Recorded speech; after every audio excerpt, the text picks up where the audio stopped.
Queridos amigos em todo o Brasil, nos acompanhando no nosso canal Penal em Foco Online no YouTube e no nosso site www.penalemfoco.com.br, hoje vamos falar de um conceito muito importante que vem caindo muito nas provas e que diz respeito a um procedimento adotado Brasil afora. Vamos falar do depoimento sem dano no processo penal, que pode ocorrer tanto na fase de investigação preliminar quanto na fase de ação penal. Então você nessa aula vai saber todo o fundamento para que crianças e adolescentes, na hora de darem os seus depoimentos, fazerem de uma forma diferente daquilo que é feito na sala de audiências. Ou seja, é o depoimento sem dano que é colhido num ambiente separado para que as crianças e adolescentes possam espontaneamente relatar os fatos relativos ao seu depoimento.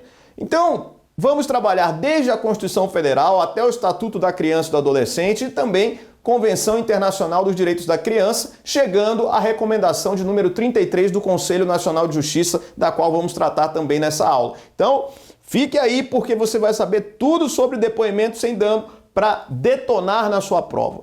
Inicialmente, vamos trabalhar com a Constituição Federal. Aparece na sua tela o artigo 227 da Constituição. Olha o que ele diz.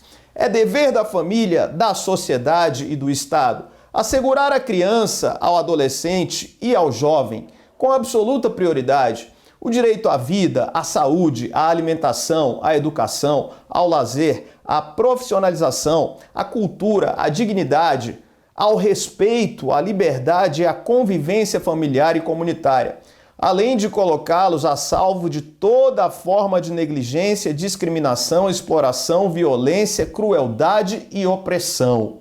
E aí vem o parágrafo 4º e diz: a lei punirá severamente o abuso, a violência e a exploração sexual da criança e do adolescente. Então esse artigo da Constituição Federal já dá um indicativo da necessidade de que a lei puna de forma severa o abuso sexual da criança e do adolescente. Inclusive podemos classificar esse artigo 227, parágrafo 4º, como um mandado constitucional de criminalização, ou seja, é a Constituição Federal determinando que o abuso sexual contra a criança e contra o adolescente sejam punidos severamente, notadamente por meio do direito penal. Então, já temos aí o substrato constitucional no artigo 227, parágrafo 4º, para que possamos aí iniciar a nossa exposição acerca do depoimento sem dano no processo penal brasileiro. Então, considerando que o abuso sexual contra a criança, contra o adolescente deve ser punido severamente, é óbvio que as leis processuais penais precisam ter mecanismos para que esta punição severa possa ocorrer. E aí agora vamos trabalhar com o que está na Convenção Internacional sobre os Direitos da Criança, Convenção do ano de 1990, e nesta convenção vamos encontrar mais um fundamento para a existência do depoimento sem dano no processo penal brasileiro. Olha o que diz o artigo 12 da convenção esta que é de 1990, e o Brasil, por meio de decreto, ratificou esta convenção no ano de 1990, inclusive. Olha o que diz o artigo 12. Os Estados partes assegurarão à criança que estiver capacitada a formular seus próprios juízos o direito de expressar suas opiniões livremente sobre todos os assuntos relacionados com a criança, levando-se devidamente em consideração essas opiniões, em função da idade e maturidade da criança. 2. Com tal propósito, se proporcionará à criança, em particular, a oportunidade de ser ouvida em todo o processo judicial ou administrativo que afete a mesma, quer diretamente, quer por intermédio de um representante ou órgão apropriado, em conformidade com as regras processuais da legislação nacional. A Convenção Internacional sobre os Direitos da Criança é muito clara. Quando alguma infração penal envolver uma criança, deve ser garantido a ela, pela legislação processual penal daquele país, que esta criança possa opinar, possa relatar, possa falar sobre aquilo que aconteceu.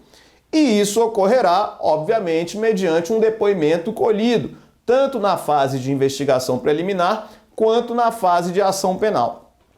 A Convenção Internacional não previu ainda, e a gente vai ver que outras normas vão fazer tal previsão, mas não previu ainda um procedimento distinto para a oitiva da criança. Previu apenas esse direito fundamental da criança de, num processo judicial que a envolva, que ela preste o depoimento. Aí temos então no artigo 12 da Convenção Internacional sobre os Direitos da Criança mais um fundamento para a existência do procedimento do depoimento sem dano no processo penal brasileiro. Mas não para por aí. O Estatuto da Criança e do Adolescente, embora não faça previsão expressa de um procedimento diferente para ouvirmos a criança ou o adolescente, também vai prever a necessidade, o ECA também vai prever a necessidade de que a criança ou o adolescente sejam ouvidos num processo criminal. As suas opiniões devem ser levadas em conta pelo juiz, os seus relatos devem ser levados em conta pelo juiz. E aí a gente vai saber o que o Estatuto da Criança e do Adolescente traz acerca dessa possibilidade da criança e do adolescente serem ouvidos num processo criminal. Então, primeiramente, nós vamos ao artigo 28 do ECA, da Lei 8.069 de 90. Olha o que diz esse artigo 28 no parágrafo 1º. O artigo 28 diz assim: a colocação em família substituta far-se-á mediante guarda, tutela ou adoção, independentemente da situação jurídica da criança ou adolescente nos termos da lei.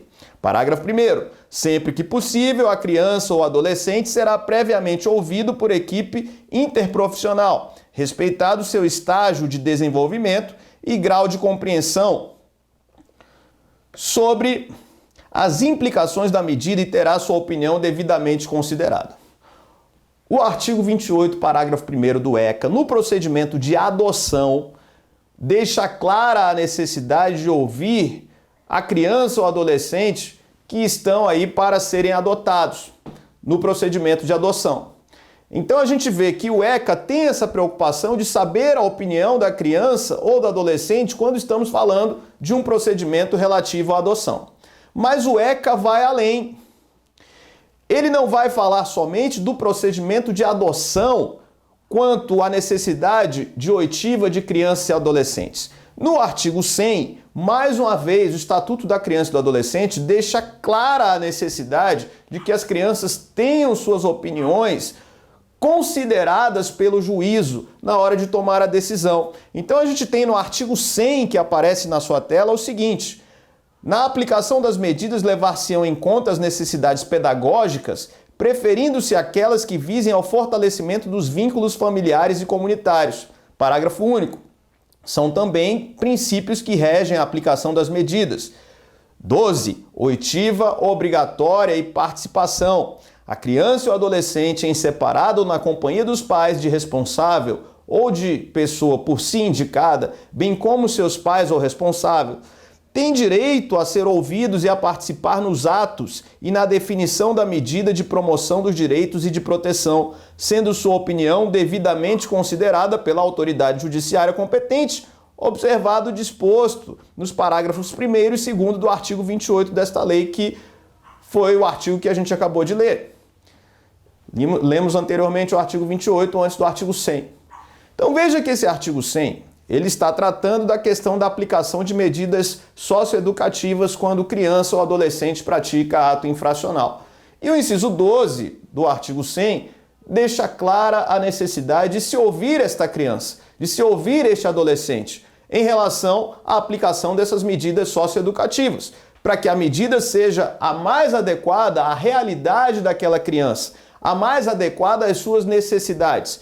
Daí a necessidade de ouvir a opinião desta criança, deste adolescente, para que o juiz possa tomar a melhor decisão na hora de aplicar a medida socioeducativa.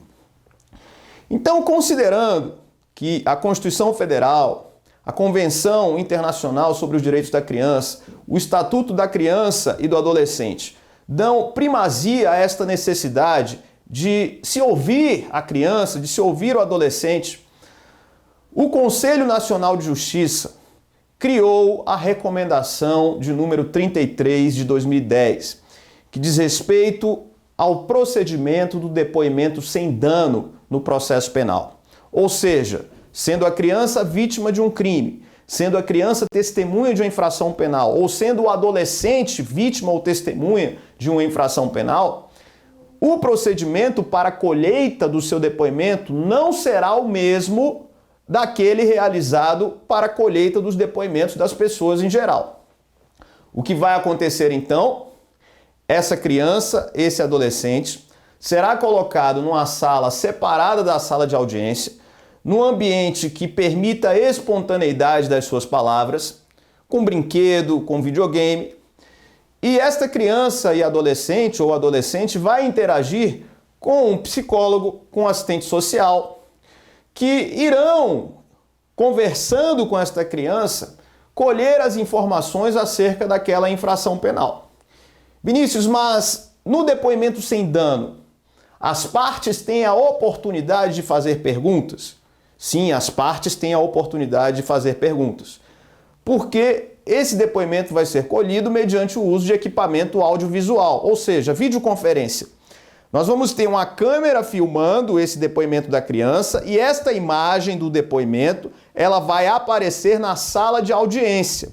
E na sala de audiência, as partes terão a oportunidade de fazer perguntas por intermédio deste psicólogo, deste assistente social que está ali interagindo com a criança e que vai fazer perguntas na linguagem daquela criança, na linguagem daquele adolescente.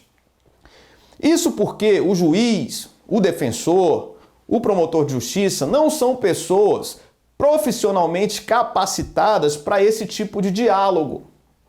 Então, ocorre a necessidade de um profissional habilitado, capacitado para poder dialogar com a criança e colher o depoimento de forma mais espontânea possível. Porque veja, se essa criança, se esse adolescente fossem obrigados a ir até uma sala de audiência, com aquele ambiente formal da sala de audiência, com aquelas pessoas desconhecidas e com a linguagem diferente, esta criança, este adolescente poderia ficar inibido para expor o que aconteceu de forma espontânea.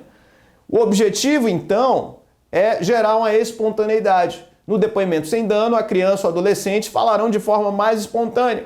Esse é o objetivo do procedimento. E esta inibição da sala de audiência pode gerar um trauma na criança, no adolescente.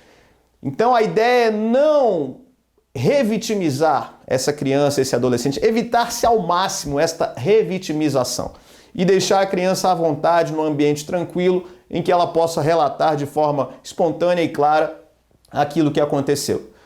E aí o CNJ, com a recomendação de número 33 do ano de 2010, criou algumas regras acerca desse depoimento sem dano, regras estas que aparecem na sua tela.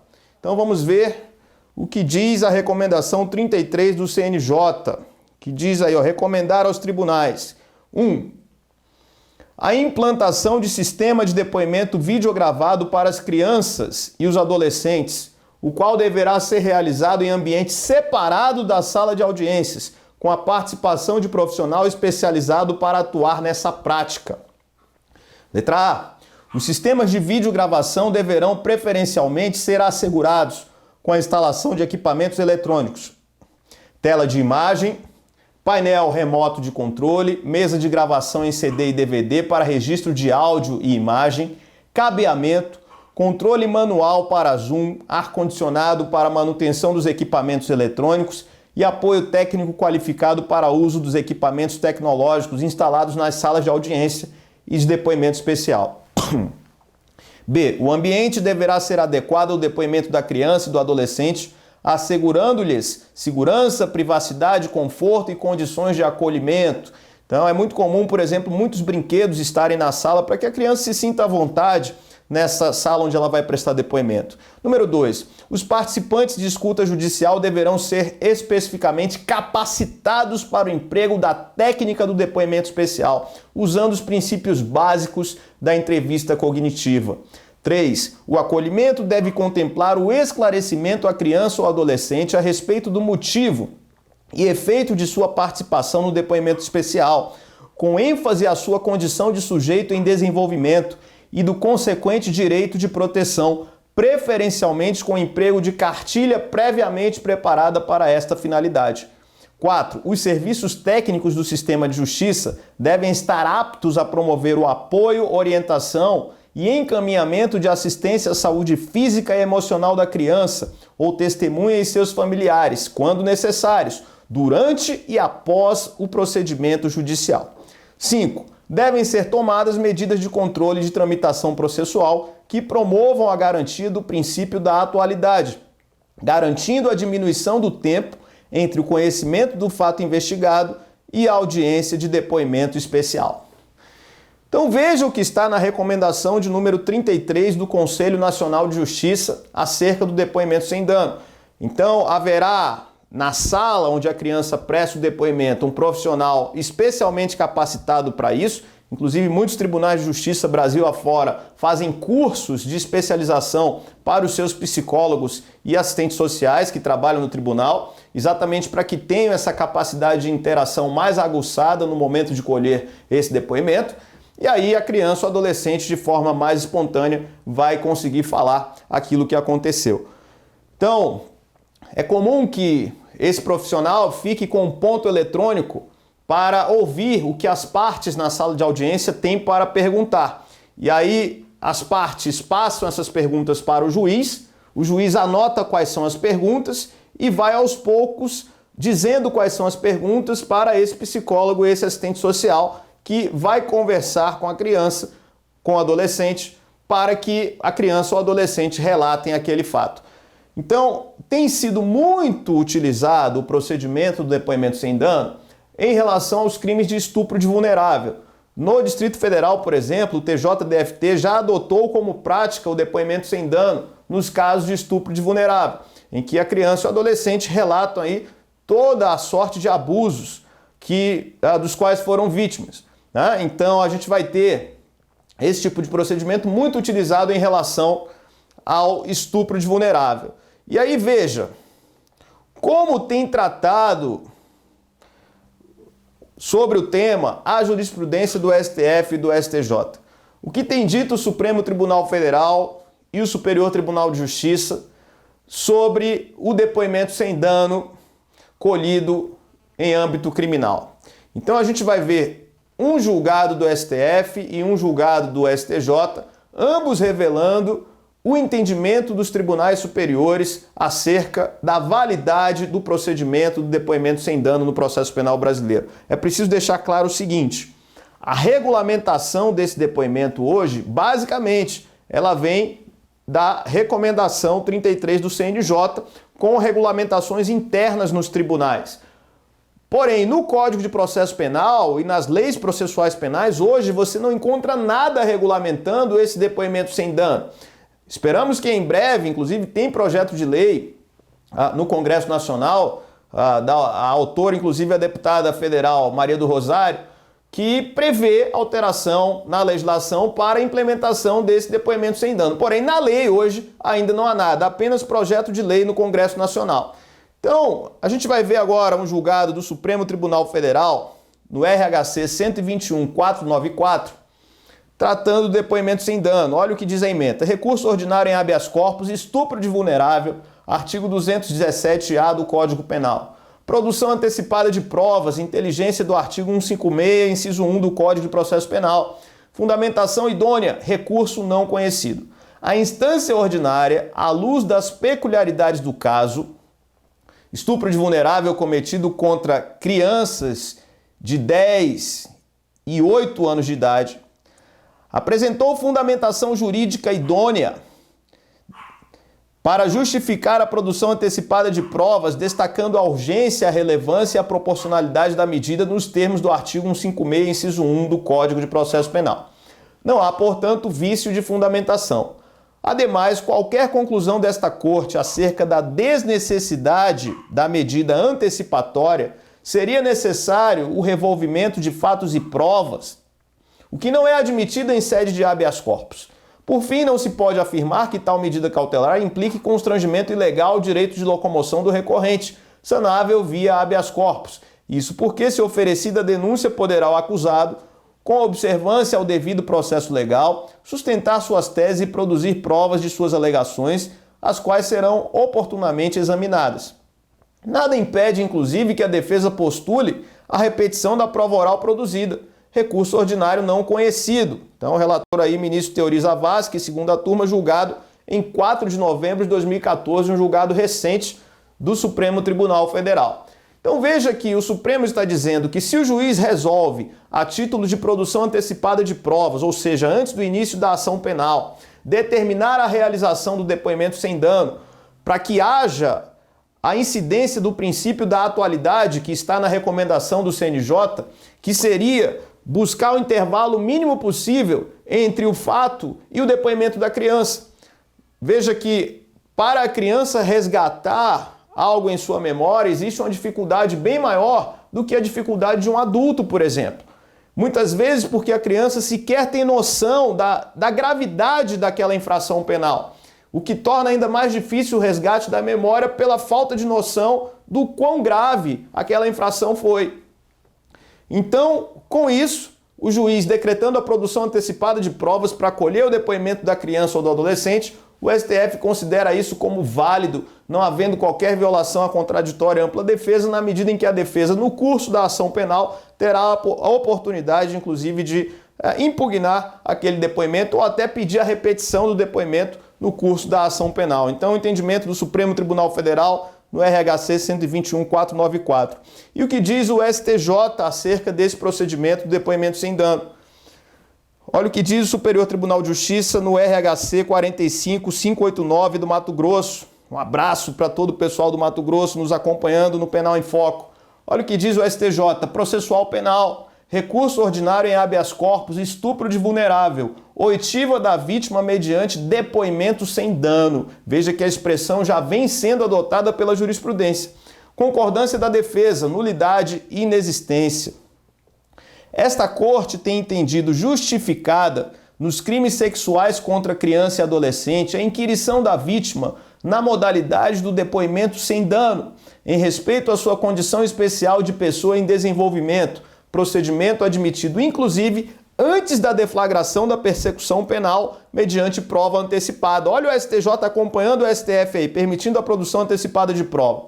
2. A oitiva da vítima do crime de estupro de vulnerável, Código Penal, artigo 217-A, em audiência de instrução, sem a presença do réu e de seu defensor, não inquina de nulidade o ato, por cerceamento ao direito de defesa, se o advogado do acusado aqueceu aquela forma de inquirição, dela não se insurgindo nem naquela oportunidade, nem ao oferecer alegações finais. Veja, o advogado concordou com o ato, e aí não alegou nulidade sequer em alegações finais. E aí na fase recursal já precluiu, já fica complicado alegar. 3.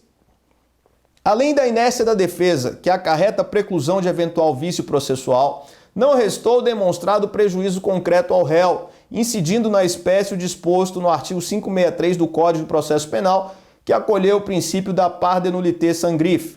Precedentes. 4. A palavra da vítima nos crimes contra a liberdade sexual, que geralmente são praticados na clandestinidade, assume relevantíssimo valor probatório, mormente se corroborada por outros elementos.